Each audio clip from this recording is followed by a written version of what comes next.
चमकपुर गांव में गोपाल नाम का एक लड़का रहता था।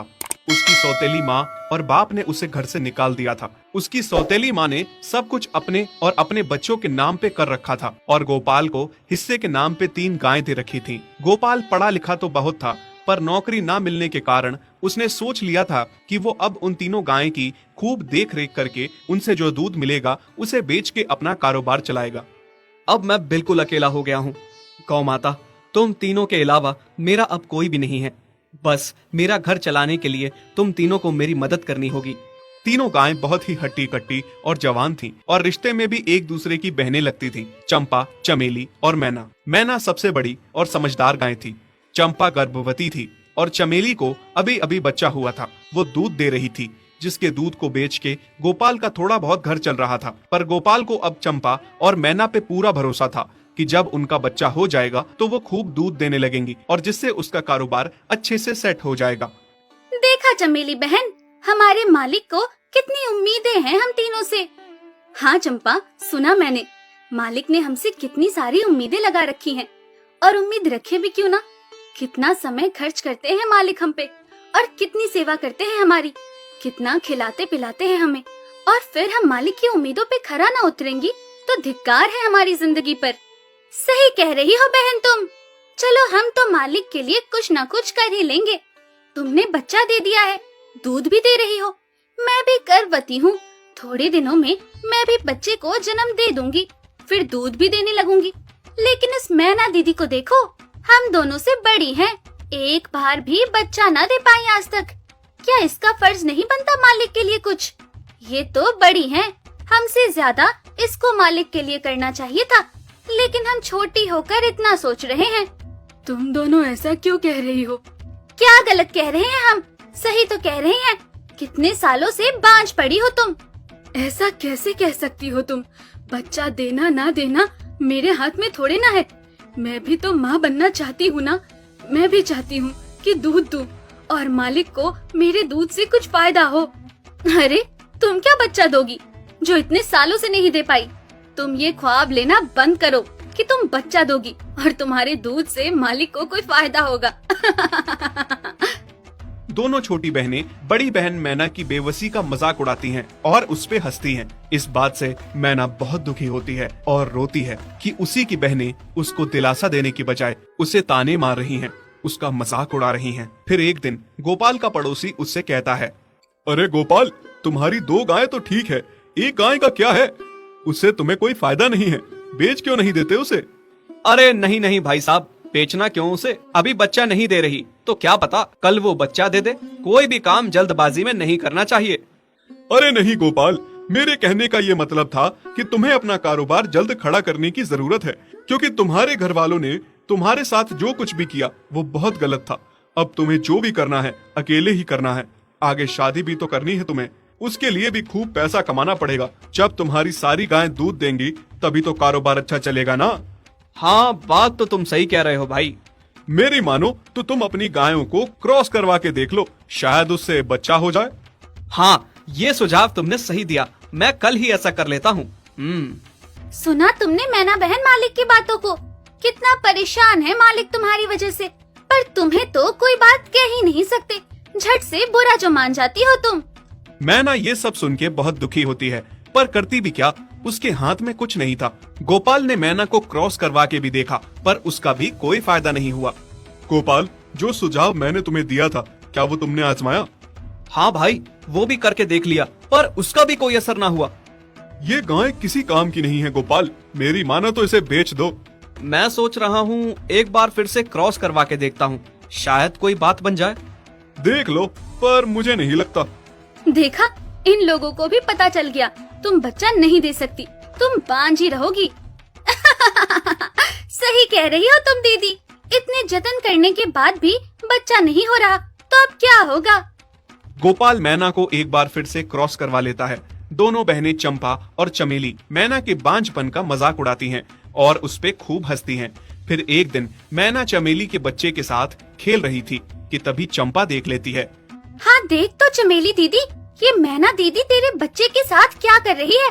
मुझे समझ में नहीं आ रहा, तू इस बांझ के साथ अपने बच्चे को कैसे छोड़ सकती है? जब मेरा बच्चा आ जाएगा मैं जादुई तोता। एक छोटे से गांव में एक गरीब परिवार रहता था। उस परिवार में रामू और उसकी बीवी सीता उसके बेटे चिंटू के साथ रहते थे। उसी गांव में एक तोता भी रहता था। उसका नाम था रघु। वो किस्मत का धनी था। जहां भी जाता वहां किसी भी चीज की कमी नहीं पड़ती थी। एक दिन रघु उड़ते उड़ते उस गरीब परिवार के घर गया। रघु सोचता है, अरे वाह, लगता है यहाँ आज बहुत अच्छा खाना मिलेगा। मैं पेट भर के खाऊंगा। वो एक कटोरी में रखे अमरूद देखता है। अरे वाह, अमरूद, मुझे तो ये बहुत पसंद है। मैं तो इसे पेट भर के खाऊंगा। रघु तोता अमरूद खाने ही लगता है। तभी सीता रघु को अमरूद खाते देखती है तो गुस्सा हो जाती है और उसे वहां से भगा देती है। भाग यहाँ से, न जाने कहां से आ जाते हैं। मैं तो परेशान हो गई हूं इनसे।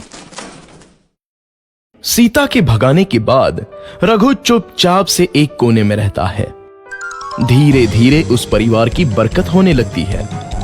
एक दिन रामू और सीता खाना खाते वक्त बातें करते हैं। आजकल हमारी बहुत तरक्की हो रही है, काम भी अच्छा चल रहा है। रामू कहता है। इस पर सीता कहती है, सच कहा, भगवान हमेशा ऐसे ही हम पर मेहरबान रहे। बेटा चिंटू भी कहता है, पिताजी, मुझे खिलौना लेके दो ना, मेरे सभी दोस्तों के पास है। रामू कहता है, ठीक है, जरूर लाऊंगा। सीता कहती है, कितने खुश है सब, मेरे परिवार को किसी की नजर ना लगे। एक तरफ ऐसी बातें होती हैं तो दूसरी तरफ रसोई में रघु तोता भी अमरूद खाते रहता है। मजा आया, अमरूद खाया, मजा आया, अमरूद खाया, मजा आया। तभी सीता रसोई में आती है और रघु तोते को अमरूद खाते देख बहुत गुस्सा होती है। सीता रघु को बाहर निकालने के लिए पिंजरे में अमरूद रखती है। रघु जब अमरूद खाने लगता है तो पिंजरे का दरवाजा बंद हो जाता है और वो उसमें फंस जाता है। मुझे बाहर निकालो, मैं यहाँ फंस गया हूँ, मुझे बचाओ। अगले दिन सीता पिंजरा उठाकर बाहर दूर उस रघु को छोड़ देती है। रघु के जाते ही उनके घर आई बरकत धीरे धीरे कम हो जाती है। उन्हें बहुत घाटा होता है। सीता कहती है, ये क्या हो रहा है, अचानक इतना कैसे बदल गया? अभी तक तो सब कुछ अच्छा चल रहा था। रामू कहता है, लगता है भगवान हम पर रूठ गए हैं। चिंटू भी कहता है, लगता है अब मुझे खिलौने भी नहीं मिलेंगे। और वो रोने लगता है और बाहर चला जाता है। कुछ दिन बाद रघु तोता फिर से उस घर में आता है। वापस आया, मैं वापस आया, अब मैं जमकर अमरूद खाऊंगा। रघु सीधा रसोई घर में चला जाता है और अमरूद खाने लगता है। कुछ देर बाद सीता रसोई में आती है और रघु को देख कहती है, एक तो घर में पहले से इतनी दिक्कत चल रही है और ऊपर से ये तोता मुझे और परेशान कर रहा है। सीता रघु को वहां से भगा देती है। रघु उड़कर किसी कोने में छुप जाता है। कुछ दिन बाद धीरे धीरे उस घर की बरकत वापस आने लगती है। काम भी अच्छे से चलने लगता है। एक रात जब रघु तोता अमरूद खाने जाता है तो पिंजरे में फंस जाता है। ये लोग आखिर चाहते क्या हैं? एक तोते को शांति से अमरूद खाने क्यों नहीं देते? मैं कौन सा चोरी कर रहा हूँ? बस अमरूद ही तो खा रहा हूँ। तभी रामू वहां आता है और पिंजरे में रघु तोते को देख उसे बाहर छोड़ देता है। ये तोता भी कितना जिद्दी है, बार बार वापस आ जाता है। जैसे ही रामू रघु को छोड़ देता है, अगले दिन से फिर से उनके घर की बरकत जाने लगती है। काम में घाटा होता है।